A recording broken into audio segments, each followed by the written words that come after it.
They didn't forget me. They just didn't think I'd notice. My parents flew to my sister's wedding in Napa Valley, surrounded by flowers and laughter, while I sat in Seattle with my coffee growing cold, believing it was just another ordinary Saturday. When I saw the photos, I didn't cry. I just felt something inside me finally grow quiet. My mother said, "You always make things harder than they are." But maybe this time I made it simple. I let go. I deleted the group chat, stopped waiting for an apology, and whispered to myself, peace doesn't always come from being understood. Sometimes it comes from walking away. I'm Madison Hale, and this is how being left behind taught me how to come home to myself. If you haven't subscribed to the channel, yet don't forget to hit subscribe, smash like button, and tell us in the comments where you're tuning in from. It was a quiet Saturday morning in Seattle, the kind where the air feels damp before the rain actually starts.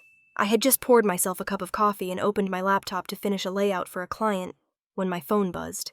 The sound was ordinary, but what I saw on the screen wasn't. Someone had tagged me in a photo on social media. Well, not me exactly, but in a post that included my family's last name. The first image that loaded made my heart stop. My sister, Chloe Hale Miller, was standing in a white lace dress under a canopy of string lights at what looked like a resort in Napa Valley, California. Around her were our parents, Rebecca and Edward Hale, raising champagne glasses, smiling like the picture of happiness. My aunt, cousins, even family friends from church were there. Everyone looked radiant, full of life. Everyone, except me. The caption read, "A perfect day for Chloe and Andrew." My hands froze over the keyboard. For a moment, I thought maybe it was an old photo, some engagement celebration I'd forgotten about. But then I saw the date on the post. Today. I zoomed in on the photo again, looking for any trace of myself, a seat with my name, maybe a message that had gotten lost. Nothing. I checked the family group chat. Hale family. The last message was from 3 months ago, Mom sending a link to Chloe's bridal shower. I hadn't responded. No one had followed up. Outside, the rain began to fall softly against the window.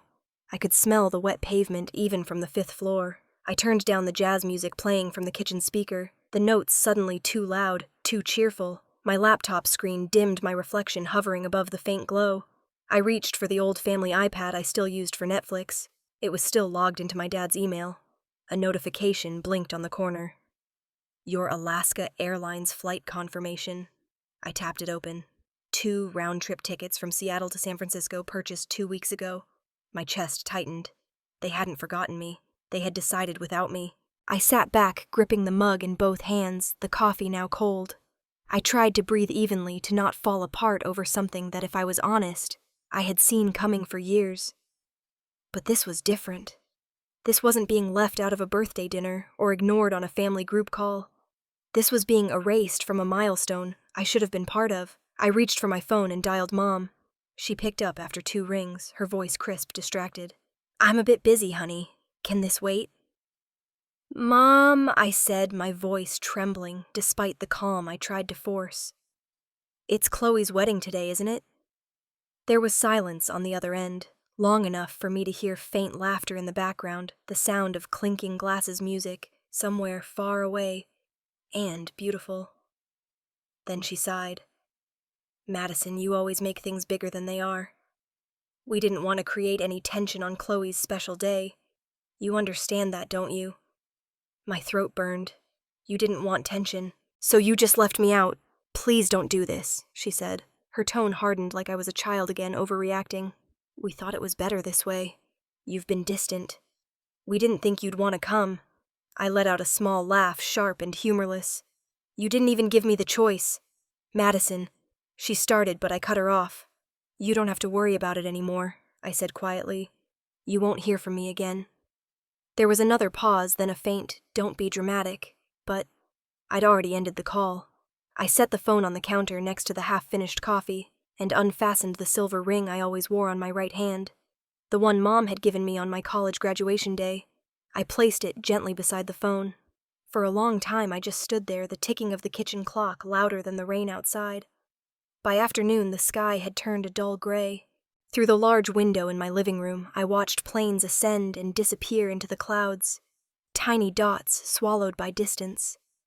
Somewhere on one of those flights where my parents may be flying back from the celebration, maybe still toasting Chloe's future. I sat on the couch scrolling through the photos again. There was one of my dad giving a toast, one of Mom adjusting Chloe's veil. I zoomed in on Mom's face, her smile proud, satisfied, untouched by the absence of one daughter. I wondered if she'd even noticed the empty chair where I should have been. My phone buzzed with a message from Lydia, my coworker and friend. "Hey, are you okay?" "Thought I saw something online about your sister's wedding," I typed back. "I'm fine. I wasn't invited." Then I deleted it before sending. Instead, I opened my contacts, scrolled down to Mom, Dad family group. My thumb hovered for a second. Then I pressed delete contact. For each name, the screen flashed once and went blank. I closed the laptop, turned off the music, and stepped out onto the balcony.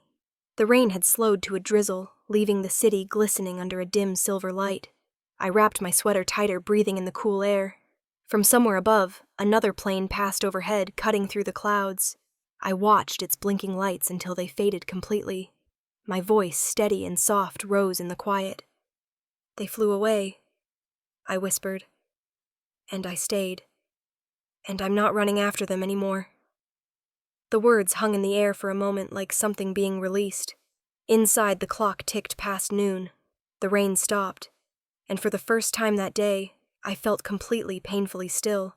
I can still see the house the way it looked in the late 90s, a 2-story blue-gray home just outside Seattle with a maple tree that dropped red leaves all over the driveway. The smell of cinnamon and frosting still brings me back there. I was 10, standing on a chair in the kitchen, arranging candles on the homemade cake Mom had baked that morning.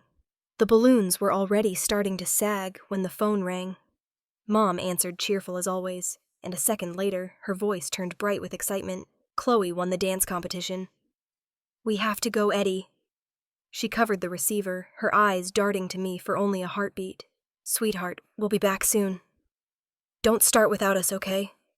The door shut, the car engine started, and the sound of tires faded down the street. I watched from the kitchen window as they drove away, the frosting on the cake beginning to melt under the warm light. I lit the candles myself, just to see them glow, then blew them out without making a wish. That was the first time I learned what it meant to disappear quietly.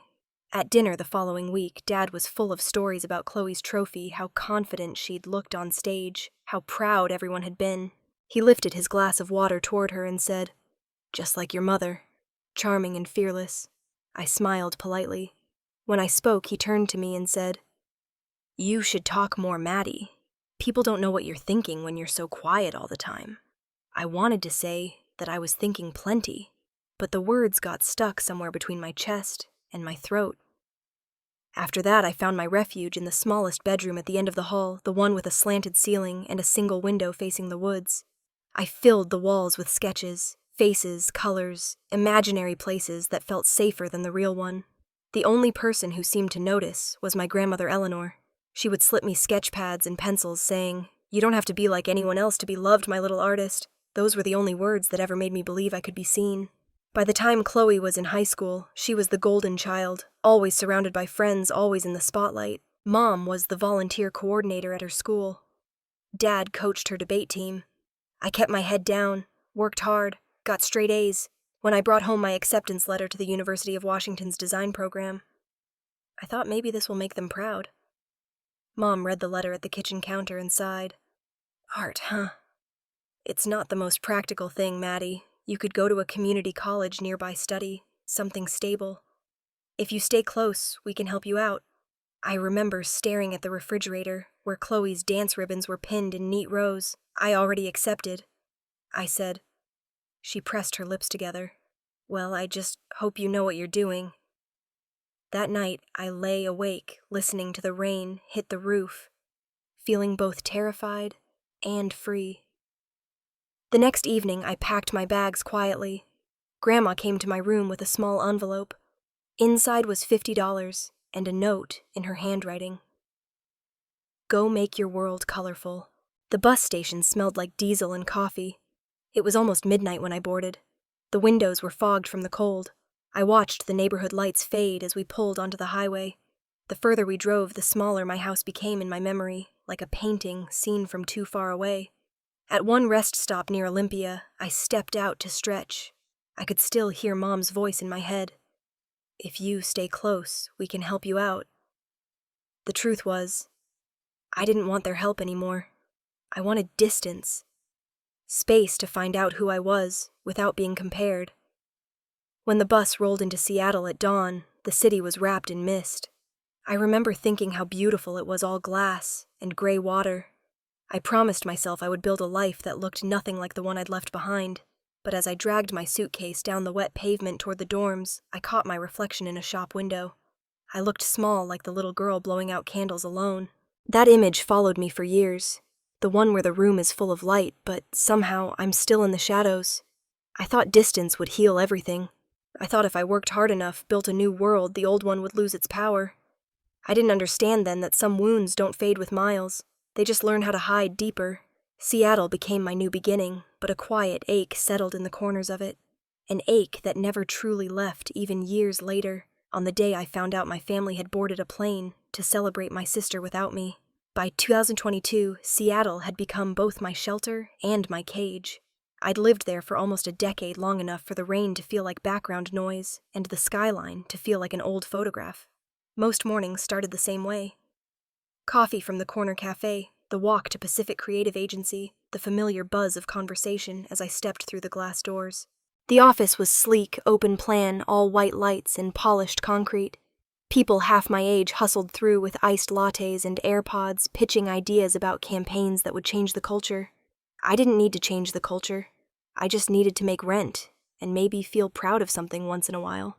Harold Grant, our creative director, was in his 50s, a man who still carried a notepad instead of a tablet.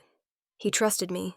If the Harbor Coffee campaign lands well, he told me one morning leaning on my desk, "You're next in line for art director." I smiled, trying not to let my face show too much. "Thank you, Harold. I won't let you down. Didn't say you would," he said with a grin, before heading toward the conference room. When he left, Lydia Tran rolled her chair over to my desk. Lydia was my age, Vietnamese-American, whip-smart, and incapable of whispering. "Okay, art director," she teased, spinning halfway around. "When this deal closes, who are we celebrating with your family?" I laughed quietly. "No one from home, that's for sure." She raised an eyebrow. Still no contact. I shrugged, opening the color palette on my monitor. "It's quieter this way." Lydia's expression softened. "Quieter isn't always better, you know. Sometimes it is," I said, and turned back to my screen. The rest of the day passed in a blur of meetings and mock-ups. My phone stayed face down, notifications muted. Around 7, I shut my laptop and left the office. Seattle's streets were slick from a passing shower. The neon reflections of coffee shops stretching across the pavement. By the time I reached my apartment, the sky had turned a pale lavender. Inside, the air felt too still. I kicked off my shoes, reheated leftovers, and sat at the small dining table facing the wall. The only photo frame there held a family portrait from 2010, Mom, Dad, Chloe, and me. I was standing slightly apart from them, the only one not looking directly at the camera. I turned the frame face down. I was pouring wine when my phone began to ring. The name on the screen froze me. Aunt Caroline Brooks. I hadn't spoken to her in years, not since she'd sent a card for my 30th birthday. For a second, I considered ignoring it, but something in my chest said I should answer. "Hi, Aunt Caroline," I said, keeping my tone light. "Madison, sweetheart." Her voice was warm, almost nervous. "I was just calling to check in. I heard about the wedding and thought, well, I just wanted to see if you were coming." I went still. "The wedding." "Yes, Chloe's," she said, like it was the most obvious thing in the world. "It's in Napa this weekend. Everyone's been talking about it. Your mom said you might be too busy with work, but I thought I'd reach out anyway." I stared at the glass of wine in my hand, the room suddenly too bright. "I wasn't invited," I said quietly. There was a pause on the line.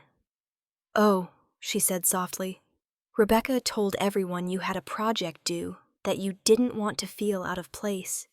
I thought that sounded strange. I laughed under my breath, but it came out hollow. "Yeah, that sounds like her. Sweetheart." "I'm so sorry," Aunt Caroline said. "I should have called earlier. I didn't realize." "It's okay, really." My voice was even, but my fingers tightened around the stem of the glass. "I'm used to it." She sighed. "You shouldn't have to be used to something like that." I didn't answer. The rain had started again, pattering against the window. After a few moments, she said gently, "You take care of yourself, Madison. If you ever want to talk, you know where to find me." "Thanks, Aunt Caroline. I appreciate it." When the call ended, I stood for a long time, staring at the dark reflection of myself in the window. Somewhere miles away, they were probably dancing, laughing, drinking champagne under the same string lights I'd seen in the photos. I walked to my desk, opened my laptop, and saw a flood of work emails, deadlines, approvals, client feedback. I highlighted all of them and clicked mark as read. Then I turned off notifications completely. The silence that followed was almost peaceful.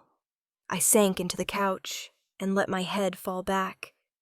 My mind drifted to all the times Mom had said, "You always make things harder than they need to be." Or when Dad had told me you could try being more like your sister. It wasn't the absence that hurt, it was the pattern. Sometimes being forgotten was easier than being remembered for the wrong reasons. Outside, thunder rolled faintly over the sound, and the city lights flickered through the mist. I sat there until my wine was gone, until my phone battery died, until the apartment was wrapped in quiet.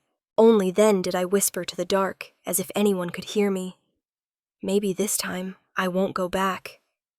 Monday morning started like any other, gray light seeping through the blinds, coffee too bitter inbox already overflowing. By 9:30, I was halfway through revising a layout when Harold appeared at my desk. His expression was unreadable, the kind he wore when a client complained or someone in HR messed up payroll. "Madison," he said, voice low, "can you step into my office for a minute?" My stomach tightened. Lydia glanced over from the next desk, eyebrows raised. I shrugged, pretending it was nothing, and followed him down the hallway. His office was neat as always, shelves lined with old advertising awards and photos of his golden retriever. He gestured to the chair opposite his desk. "Sit down. I did waiting." He rubbed the bridge of his nose before speaking. "I got a call this morning from your mother. For a second, I thought I'd misheard." "My mother," he nodded, hesitant. "She said you've been under a lot of stress, that you're not sleeping, that you might need to take a break from work." The words hit me like a slap. "She called you." "She sounded concerned," he said quickly. "I told her it's not really my place, but she insisted. Look, Madison, you've been great here, but this is complicated. Clients notice when a lead designer is distracted." I felt heat rush to my face.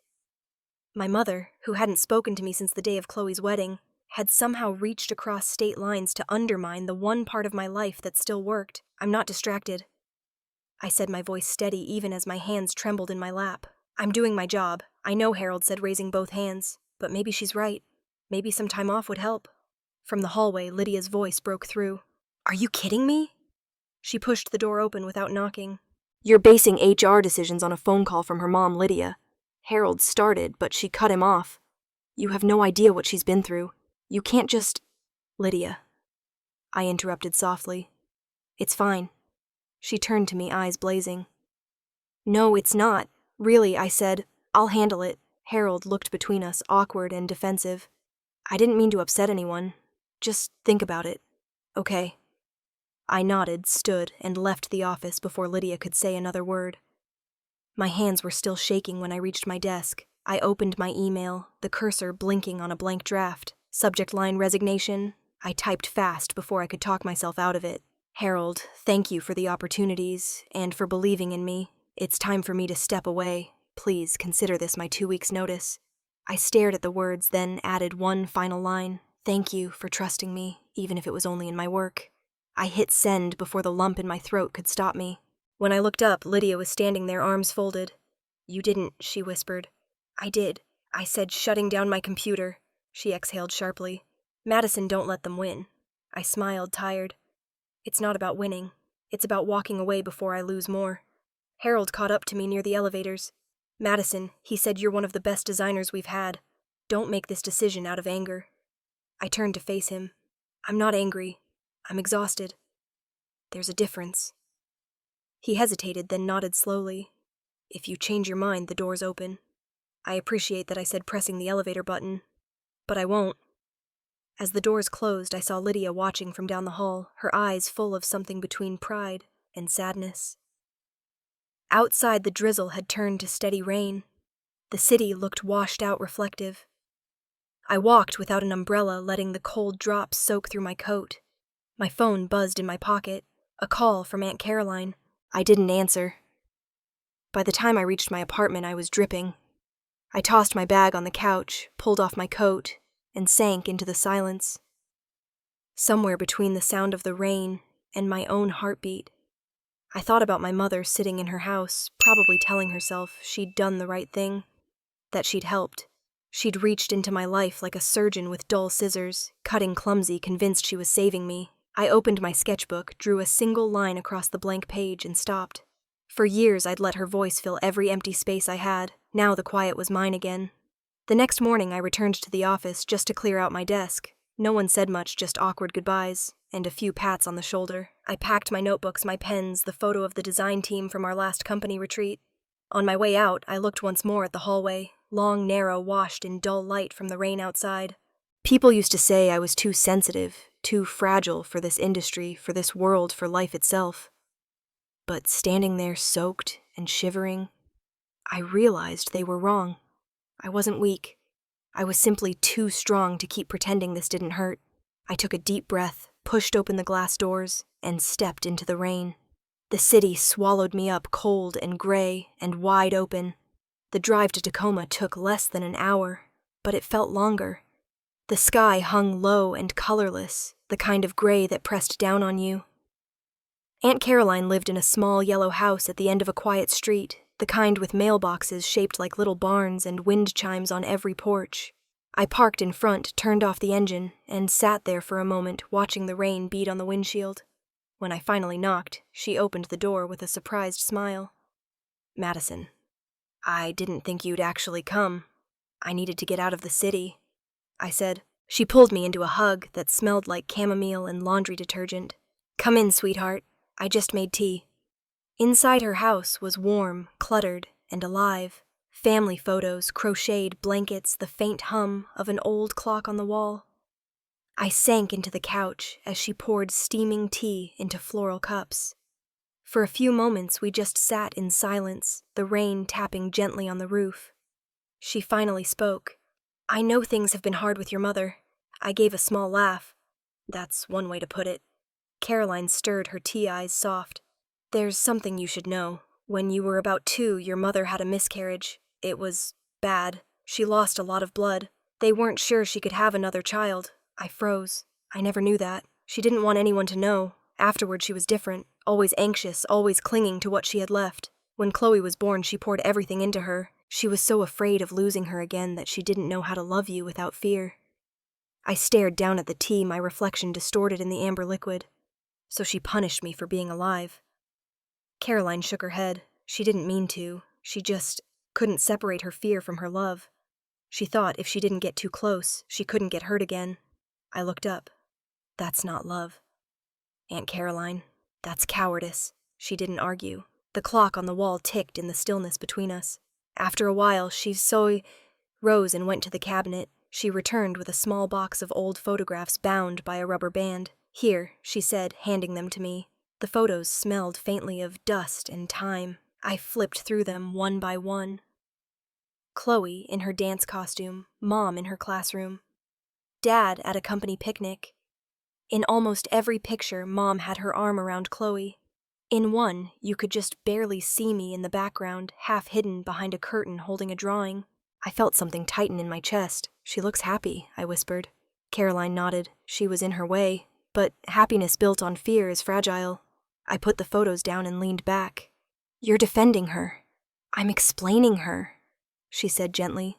"Your mother isn't cruel, Madison. She's weak, and weakness can wound just as deeply."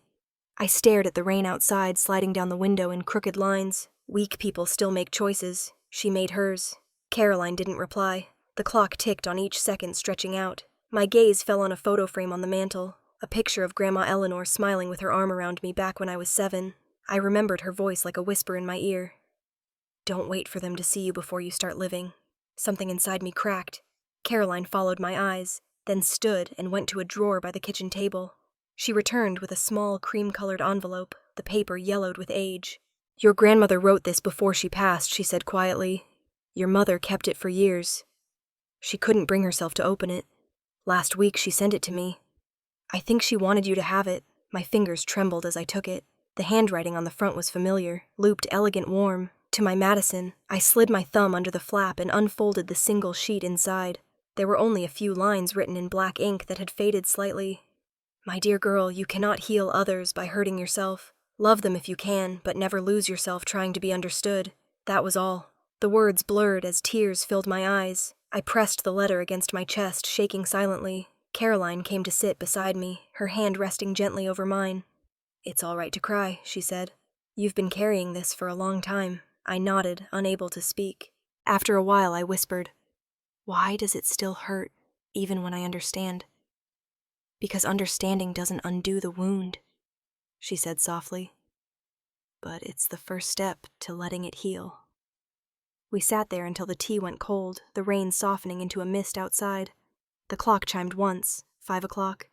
Caroline stood and refilled my cup, but I shook my head. "I should go," I said. "Thank you for telling me." She followed me to the door. "Madison, one more thing," she said as I pulled on my coat. "Forgiveness doesn't mean going back. It just means you stop letting the past live inside you." I looked at her for a long moment, then nodded. "I'll try." Outside, the rain had started again, harder this time. I walked down the quiet street, the cold drops soaking through my hair and coat. I didn't run for the car.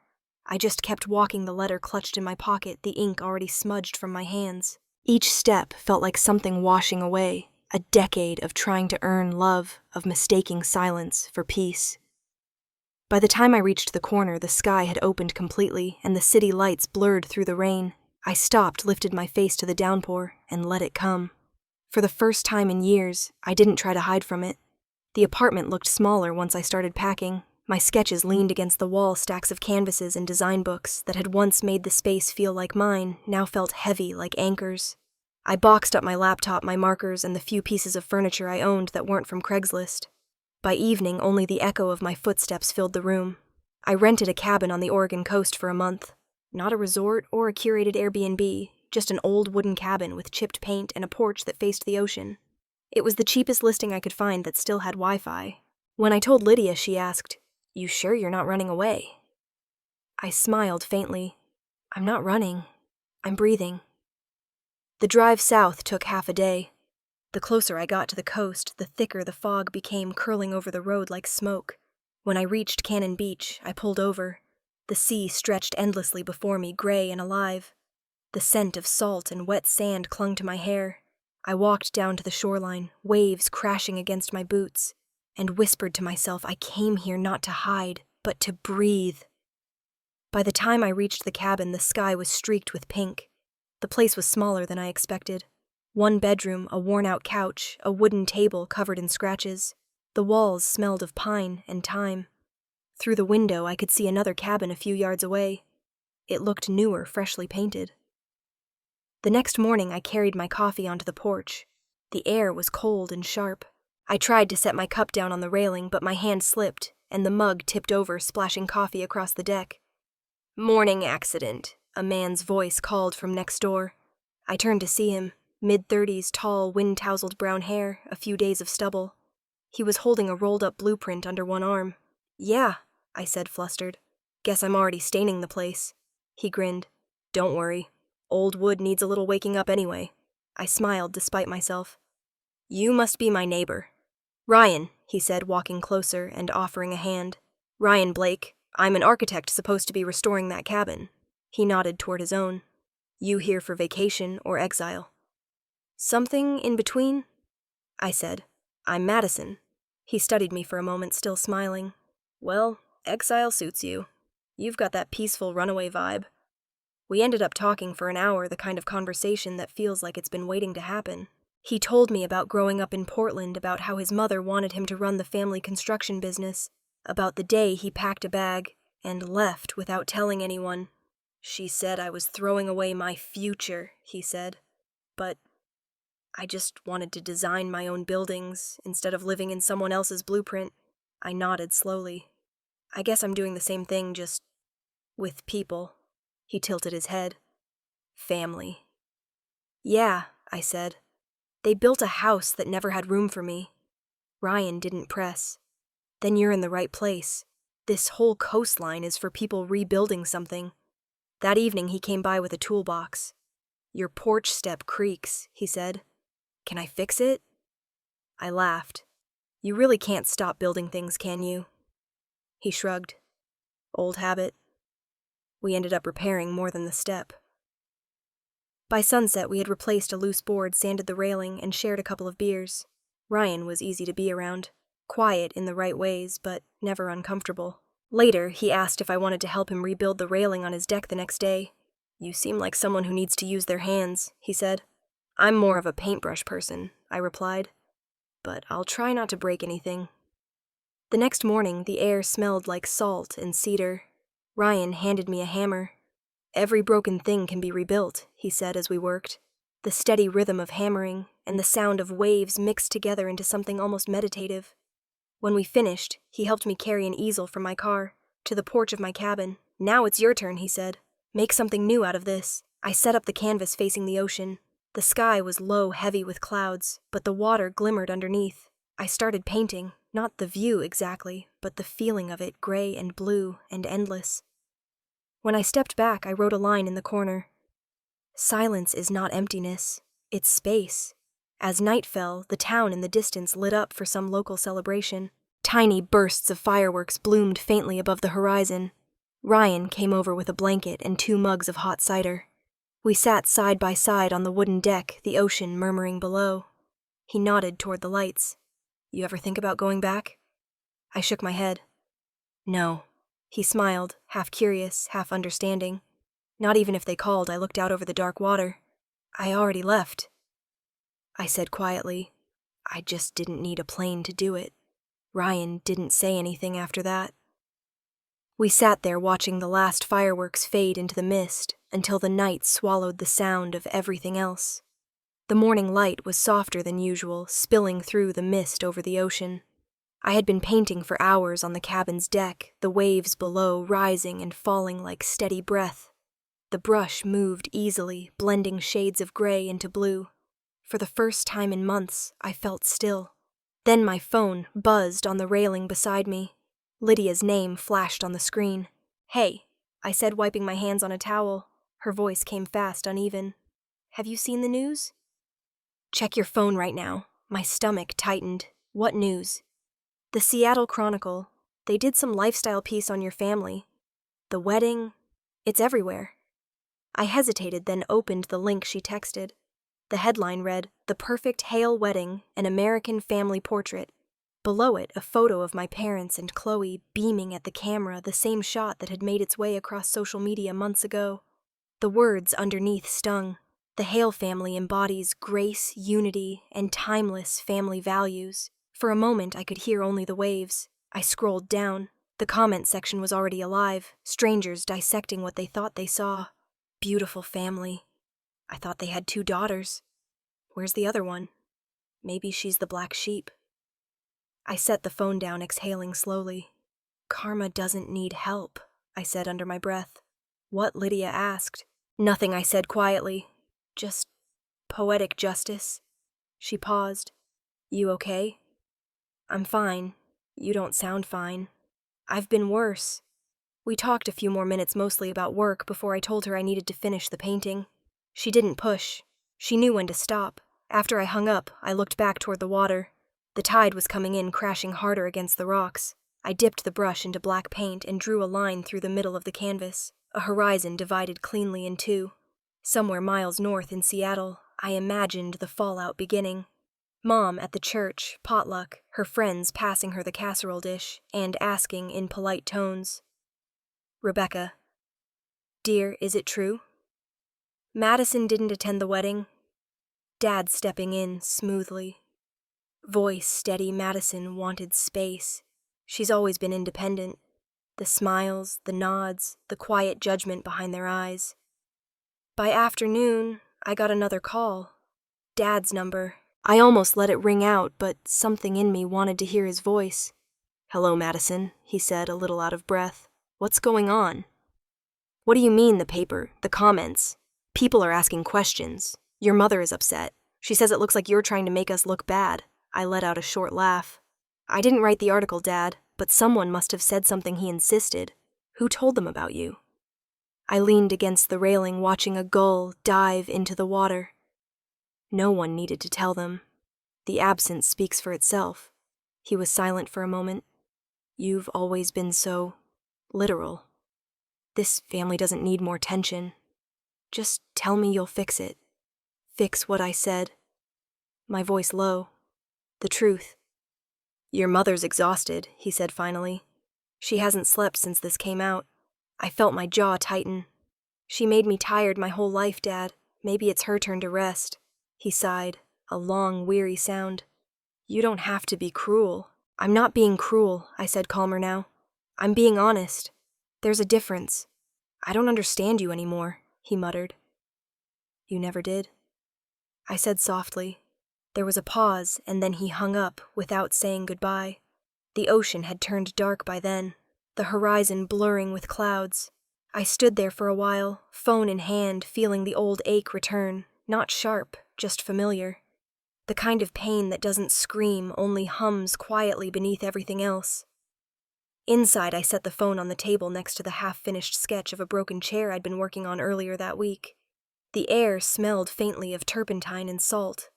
I imagined Mom at home pacing the living room, scrolling through her phone, seeing the comments she couldn't control.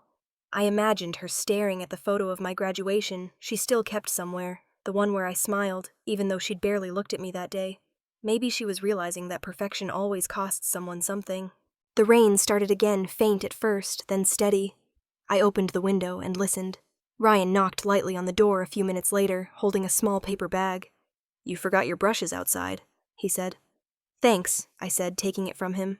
He looked past me to the table, saw the phone, the painting, the mess of papers. You okay? Yeah, I said. Just dealing with ghosts. He nodded the kind of nod that says he understood without needing to. Well, don't let them take the view away, he said before heading back to his cabin. After he left, I picked up my phone again, stared at the black screen, then set it face down. The waves outside roared louder, colliding against the cliffs, relentless. I whispered to no one.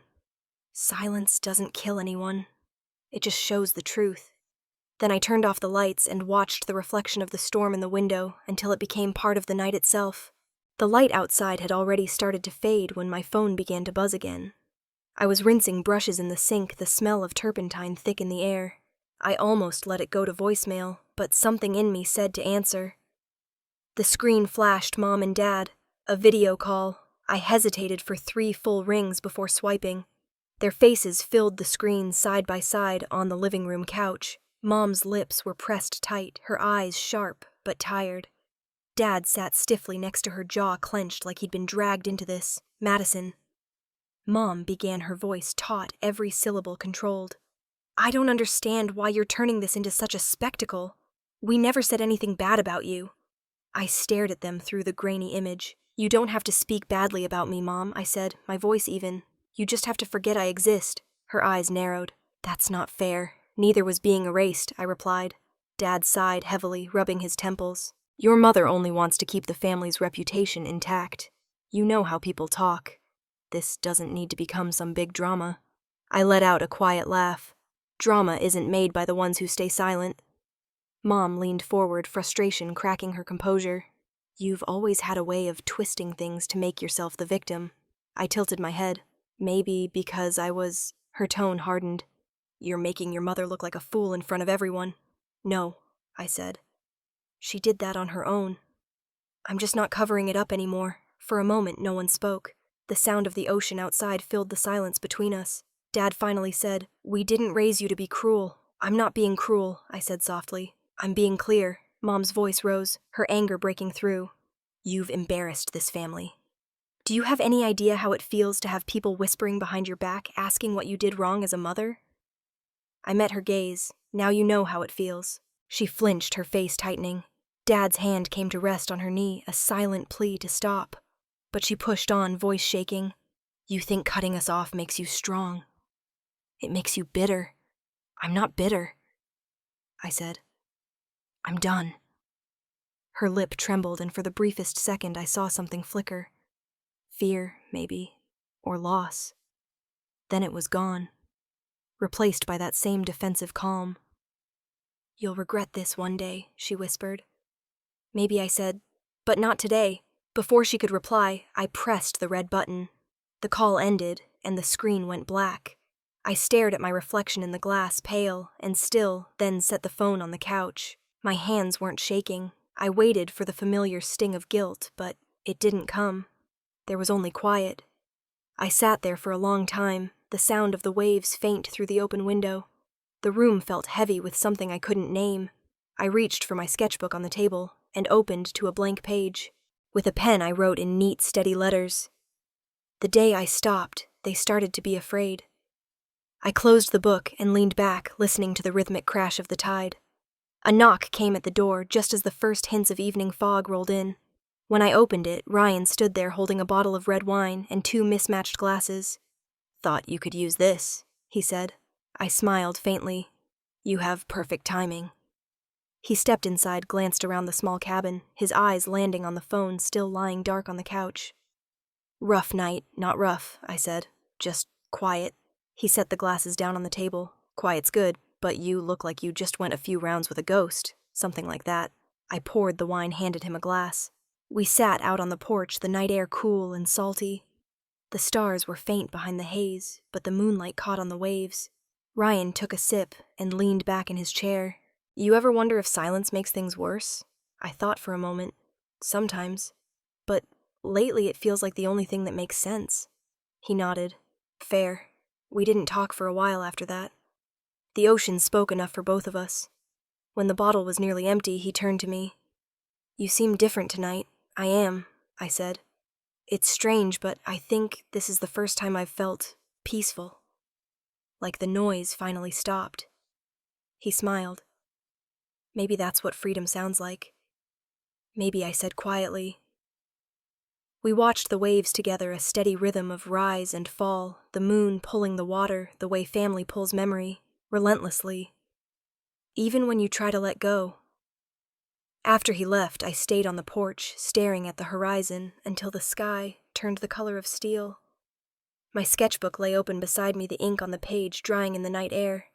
They thought I'd run away, but sitting there with the salt wind in my hair and the taste of red wine still on my tongue, I realized something. I hadn't left them. They'd stayed behind. It had been raining for 3 days straight when Aunt Caroline showed up at my cabin.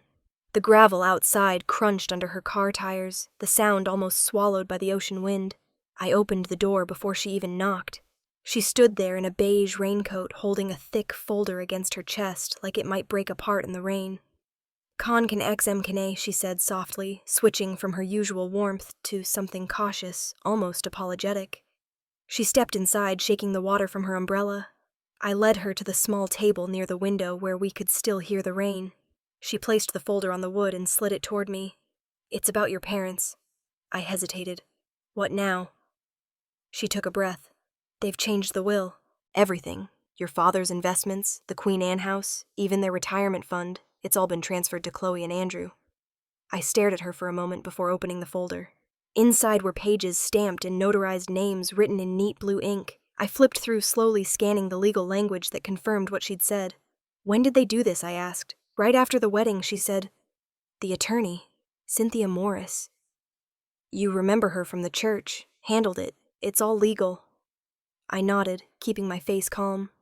The words on the page blurred for a moment, but I blinked them back into focus. "So they've made it official," I said finally. "I'm not just invisible anymore. I'm non-existent." Caroline's voice was soft. "They think they're securing the family legacy. They probably told themselves it's what makes sense." I closed the folder and looked out at the sea. The rain had turned the horizon into one endless gray. "They can keep their legacy," I said. "I don't need it." She frowned. "You could challenge it, Madison. It wouldn't be hard to prove emotional coercion. I can call Cynthia. She'd have to answer questions." I shook my head. Taking them to court would drag me right back into their world. I've spent too long trying to leave it. For a long time, neither of us spoke. The sound of the clock ticked faintly from the kitchenette. Caroline's eyes searched my face, maybe hoping to see anger, maybe hoping for anything at all. Finally, I smiled. Small, tired, but real.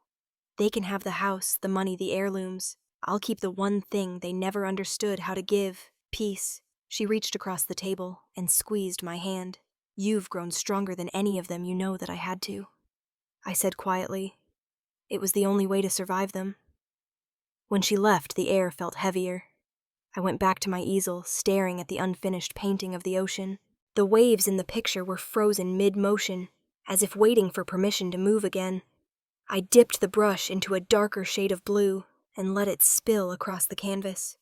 Somewhere far away, I imagined my parents sitting in that Queen Anne house, the one with the ivy crawling up the porch and the family photo wall that never changed. Maybe Mom was polishing the picture frames again, her way of keeping control. Maybe Dad was reading the paper, pretending not to notice the silence between them. I could almost see her picking up one photo in particular, my graduation picture. I'd been smiling, clutching my diploma the last time she'd hugged me in public. I pictured her thumb tracing over the glass, stopping at my face before putting it down again. At that same moment, she'd probably been telling herself she'd done the right thing, that cutting me out was for the family's stability. But what does stability mean when the foundation is denial? Maybe she heard her neighbor, Mrs. Lawson, at the door that morning. Rebecca. The woman would have said cheerfully, "I saw the article about Chloe's wedding. You must be so proud. Both your girls are doing well, I bet." And maybe Mom smiled politely, her lips twitching just slightly before she turned away, blinking too fast. Back at the cabin, the rain finally eased. I wiped my hands on a rag and glanced at the clock. It was almost 5. Lydia had texted earlier that morning asking if I wanted to meet about a new project she was starting. A small creative studio, just her and a few freelancers. I'd said yes. An hour later, I was sitting across from her at a coffee shop in town. The place smelled like espresso and cedar. She slid a contract across the table. "Partnership," she said. 50-50. We start small take on clients who actually care about the work. I skimmed it, smiling. "You trust me that much?" "I trust your silence," she said with a grin. "It means you're thinking, not doubting." I signed without hesitation. When we finished, she raised her cup. "To new beginnings," she said. "To starting over without permission," I replied. We clinked cups. The rain outside had turned into a faint drizzle again, painting the windows in streaks of silver. On the drive back to the cabin, I thought about how endings sometimes look like freedom in disguise. My parents had erased me from their will, but in doing so, they'd given me what I'd wanted all along, a clean break. I pulled over at a lookout point above the cliffs. The sea below roared vast and merciless. I rolled down the window, the wind rushing in cold and sharp. "They can keep their empire," I said aloud, the sound carried away by the wind. "I just want my own life." The horizon was clearing now, a thin line of gold breaking through the clouds. I stayed until the last drops of rain slid off the windshield, until the world felt wide open again. It was late afternoon when Aunt Caroline came back to the cabin. The air smelled of wet pine and sea salt, the light outside already thinning into the gray before sunset. She stood in the doorway, her coat damp, a large envelope held tightly in her hands. "Your mother sent this," she said softly. "She asked me to deliver it."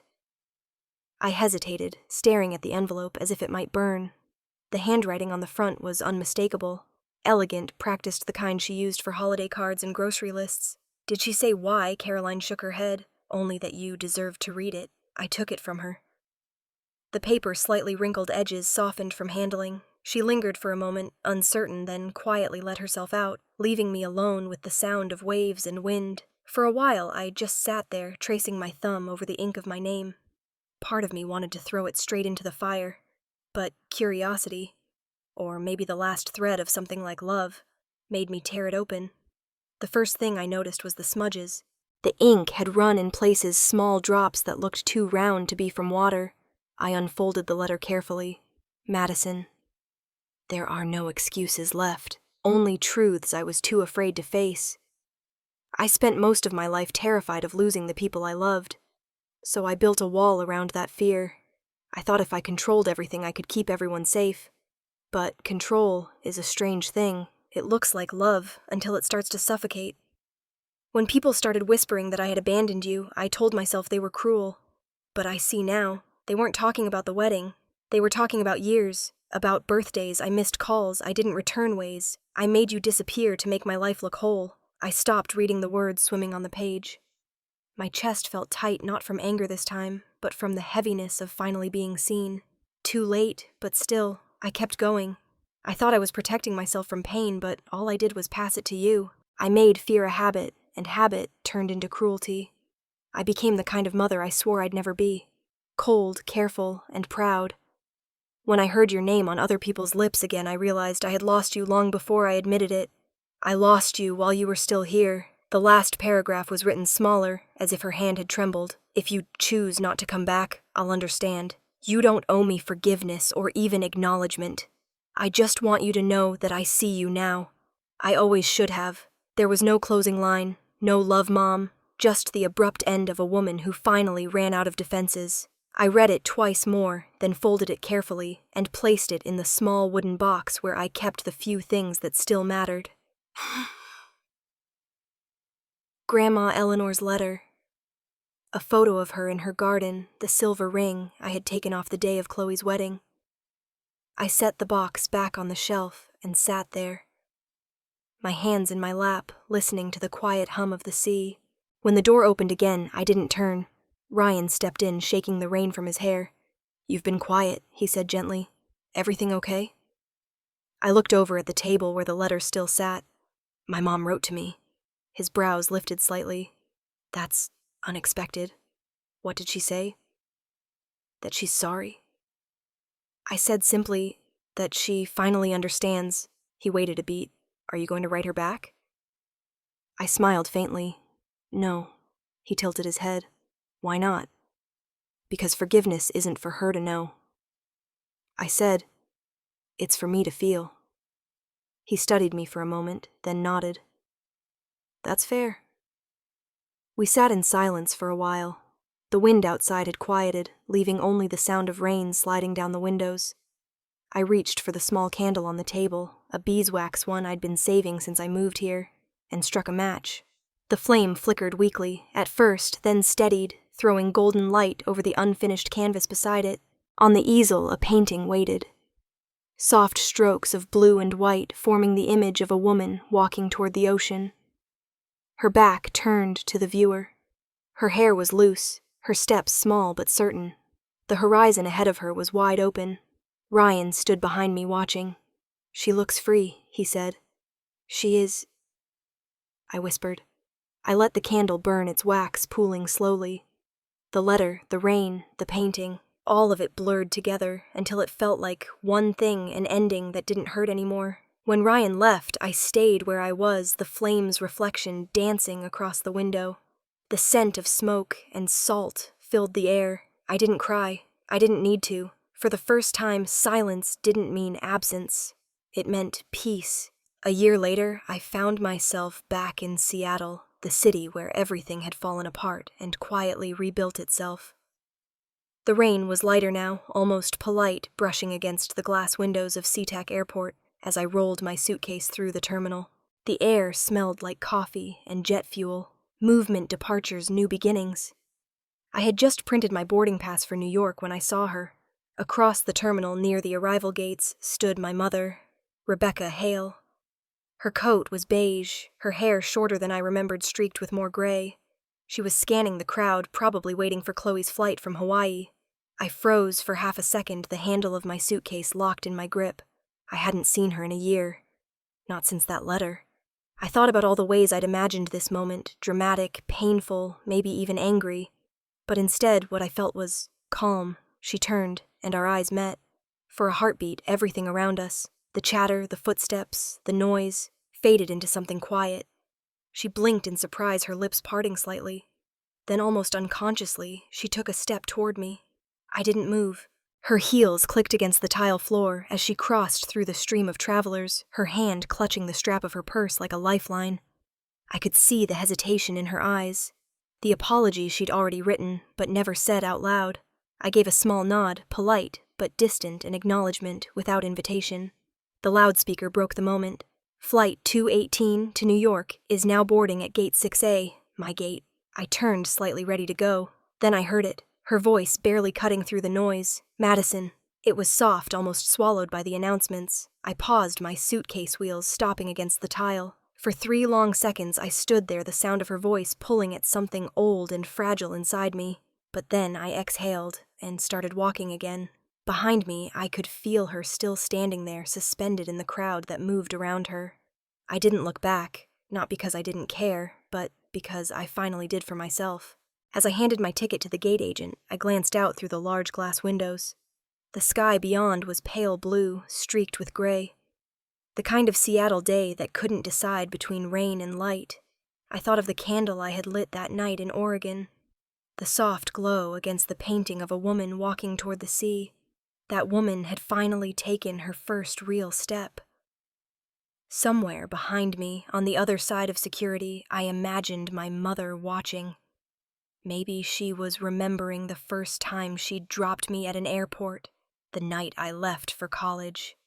Back then, she'd hugged me tightly, whispered to call when I landed. I never realized that was the last time she'd ever truly held on. The engines outside roared to life. Passengers lined up. I found my seat by the window and watched as the rain began again, fine and steady. Through the glass, the runway shimmered with light. As the plane started to move, I closed my eyes. I could almost see her still in the terminal, standing where I left her. Maybe she was crying. Maybe she wasn't. It didn't matter. She had her letter, my silence folded inside it, when the plane lifted off the ground, tilted away.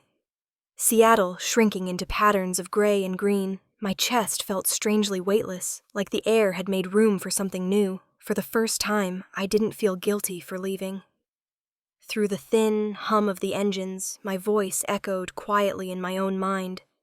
I didn't just leave them behind. I finally left the version of myself that waited for them to see me. Outside the window, the clouds opened to sunlight. Somewhere below, maybe my mother was still standing there, her face turned upward, holding the envelope I'd never answered. The ink of her apology would be fading by now, but I knew she'd keep it anyway, because that's what mothers do. The plane rose higher, the city dissolving into white mist, and I thought with a peace that felt earned, I finally flew. Just not in their direction. 2 years later, the city I once dreamed of felt like home. New York had a pulse that never stopped a rhythm I'd finally learned to match. The studio Lydia and I built together stood on the corner of a quiet street in Brooklyn, its windows tall, the walls washed in morning light. We called it Haven Studio, a place for people who wanted to create without apology. That morning I arrived early. The air still smelled faintly of paint and fresh coffee. On one wall hung the newest piece for our exhibition, a large canvas titled The Empty Seat. It showed a family gathered around a dinner table, every detail soft and luminous. But one chair was empty. The paint there left unfinished, the absence speaking louder than any face. I traced the edge of the frame with my finger, remembering how long it took me to paint it. How many nights I'd stopped halfway wondering if healing meant closing a door, or just accepting that it would always be open a crack. Ryan walked in carrying a set of light fixtures, his shirt rolled at the sleeves, a smudge of sawdust on his arm. He had been designing the interior of the studio for weeks, turning bare space into something that felt alive. "You've been up since 5 again, haven't you?" he said, smiling. "Habit," I replied. "It's the only time the city is quiet." He looked at the painting, tilting his head. "It's beautiful. Sad but calm, like you figured something out." "I didn't figure it out," I said softly. "I just stopped trying to fix it." He nodded. "That's a kind of peace." By 9, Lydia arrived clutching a clipboard and 2 coffees. "Big day," she said, handing me one. "You ready for this?" "As ready as I'll ever be." Outside, the street hummed to life. The clang of subway grates, the low chatter of people heading to work. Through the window, I could see our banner fluttering in the wind. Silence Speaks, a collection by Madison Hale. Before the guests arrived, I sat at my desk for a moment, opening the small wooden box I kept tucked on the shelf. Inside were the things that had followed me through every chapter of my life. The letter from my mother folded neatly now, the photograph of Grandma Eleanor standing in her garden, a small card from Aunt Caroline that said, "You did it, kid." I placed them on the table in front of me. The sunlight broke through the window, washing everything in gold. For a long moment, I just looked at them, breathing in the quiet. I didn't feel sorrow anymore, just a steady warmth, like forgiveness had taken root without me realizing. I folded the letter again, slid it back into the box, and smiled. Ryan called from the other room. Showtime. You ready? I stood smoothing the front of my jacket. I'm ready, I said. This is the first chapter no one else gets to write for me. The exhibition opened at noon. The studio filled quickly. Friends, colleagues, strangers drawn in by the soft music and the smell of fresh paint. Lydia introduced the collection, her voice confident and bright. These works are about transformation, she said, about how silence isn't emptiness, it's space. People wandered through the gallery, pausing at the empty seat, some whispering, some simply staring. I stood near the back watching them, watching how art could hold what words never could. At one point, Lydia joined me, linking her arm through mine. You realize this is it, right? She said quietly. You built a life from the pieces they left behind. I didn't rebuild it, I said. I built something new. Across the room, I caught Ryan's eye. He was adjusting the lights above another painting, his careful precision grounding me in the present. He smiled when he noticed me watching, and I smiled back. When the event began to wind down, I stepped outside for a breath of air. The sky had turned a warm amber, the city bathed in that fleeting golden hour between noise and night. I walked slowly down the street, the hum of New York rising and falling, like the tide I used to listen to in Oregon. I thought about the day my parents flew to Chloe's wedding without me, about how that absence, once unbearable, had become the starting point of everything that followed. They had taken flight, and so had I, just in opposite directions. Their world had been about appearance control belonging. Mine had become about peace, honesty, and choice. The wind caught my hair as I crossed the street, the sunlight flickering through the tall buildings. Somewhere behind me, laughter spilled from the studio. I didn't turn around. I didn't need to. In that moment, I realized I wasn't carrying the past anymore. It was simply walking beside me, quiet, unthreatening. I looked up at the city and thought they flew to my sister's wedding and left me behind. I cut the ties, and I never looked back, and I meant it. The last of the sunlight faded, the sky glowing orange against the skyline. I slipped my hands into my coat pockets and started down the block. The sounds of the city folding into a soft hum around me. Sometimes leaving isn't revenge, it's recovery, and if you've ever chosen silence over anger, you'll understand. Thank you for listening.